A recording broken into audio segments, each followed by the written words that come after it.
অভিযুক্ত ও সাজাপ্রাপ্ত বিপথগামী জওয়ানদের নিরপরাধ বলার কোনো সুযোগ নেই এবং যারা সাজা পেয়েছেন তাদের মুক্তির দাবি করা সম্পূর্ণ অযৌক্তিক। 25শে ফেব্রুয়ারি 2009 পিলখানায় সংগঠিত হয় পৃথিবীর ইতিহাসের নিষ্ঠুরতম হত্যাযজ্ঞ, ভয়াবহ ম্যাসাকার। সেদিন নির্মমভাবে হত্যা করা হয় কর্তব্যরত নিরস্ত্র নিরপরাধ 57 জন বিডিআর অফিসার তথা সেনা কর্মকর্তাকে। লাশ বিকৃত করা হয়, লাশ পুড়িয়ে দেওয়ার উদ্দেশ্যে ট্রাকে লোড করা হয়, পৈশাচিকভাবে লাশকে ক্ষত বিক্ষত করে গণ মাটি চাপা দেওয়া হয়, ড্রেনে ফেলে দেওয়া হয়, গুম করা হয়, অফিসার পরিবারকে হত্যা এবং নির্যাতন করা হয়। সম্পূর্ণ অন্যায়ভাবে নিরীহ নিরপরাধ নারী ও শিশুদের টেনে হেঁচড়ে চরম নির্যাতনের মাধ্যমে ধরে এনে কোয়ার্টার গার্ডে বন্দী করা হয়। অফিসারদের বাসস্থানে ব্যাপক ভাঙচুর, অগ্নিসংযোগ, চুরি ডাকাতি, ব্যক্তি ও সরকারি সম্পত্তির ব্যাপক ধ্বংসের মাধ্যমে পিলখানাকে ধ্বংসস্তূপে পরিণত করা হয়। বিপদগামী বিডিআর জওয়ান কর্তৃক 25শে ফেব্রুয়ারি সংগঠিত উক্ত অপরাধের চাক্ষুষ সাক্ষী আমরা শহীদ পরিবার, বেঁচে ফেরা অফিসারগণ এবং আপনাদের মিডিয়ার ছবি ও ভিডিও যারা সারা পৃথিবী দেখেছে।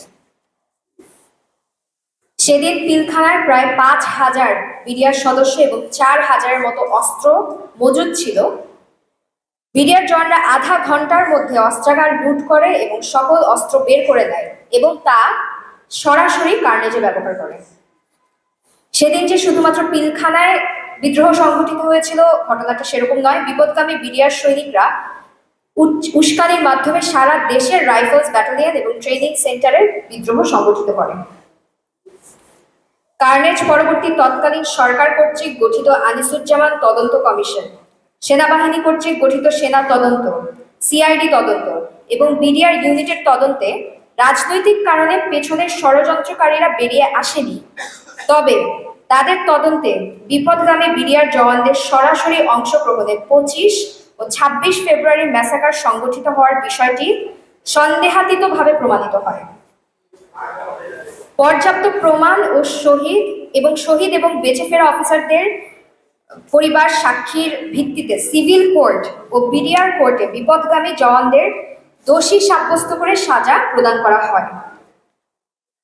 সিভিল আদালতে হত্যা ও অস্ত্র গোলাবারুদের মামলা পরিচালনা করা হয়। যথাযথ বিধি অনুসরণে এবং অত্যন্ত স্বচ্ছতার সাথে বিডিআর অর্ডিন্যান্সের আওতায় বিডিআর কোর্টে বিদ্রোহের মামলায় জওয়ানদের বিভিন্ন মেয়াদে সাজা দেওয়া হয়। বিডিআর আর কোর্টের সাজা নিয়ে প্রশ্ন করা মানে দেশপ্রেমিক সেনাবাহিনীর অফিসারদের তথা সেনাবাহিনীকে প্রশ্নবিদ্ধ করা। অতএব অভিযুক্ত ও সাজাপ্রাপ্ত বিপদগামী জওয়ানদের নিরপরাধ বলার কোনো সুযোগ নেই এবং যারা সাজা পেয়েছেন তাদের মুক্তির দাবি করা সম্পূর্ণ অযৌক্তিক।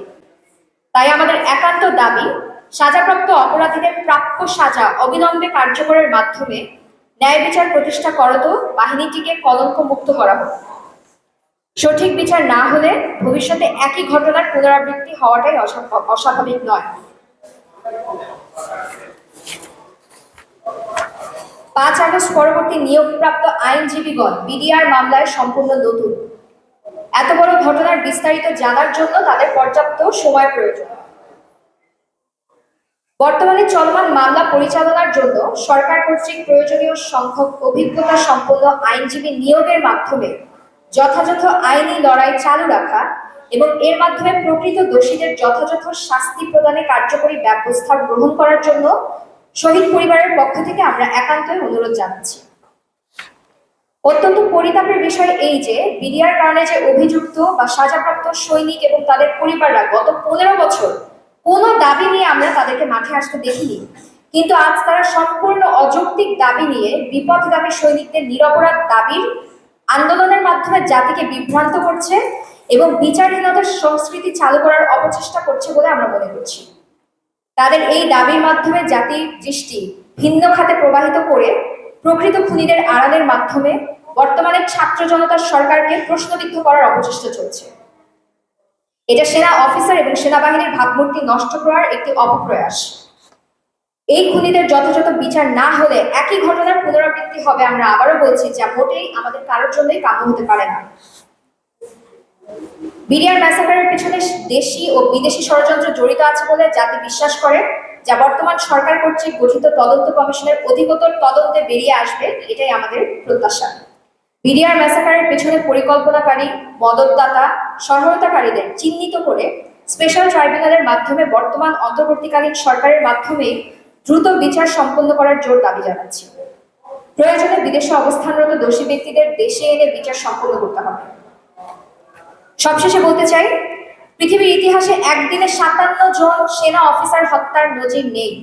তাই 25শে ফেব্রুয়ারি জাতীয় শহীদ সেনা দিবস ঘোষণার জন্য শহীদ পরিবারের পক্ষ থেকে বর্তমান সরকারের কাছে আমরা দাবি জানিয়ে যাচ্ছি। ধন্যবাদ।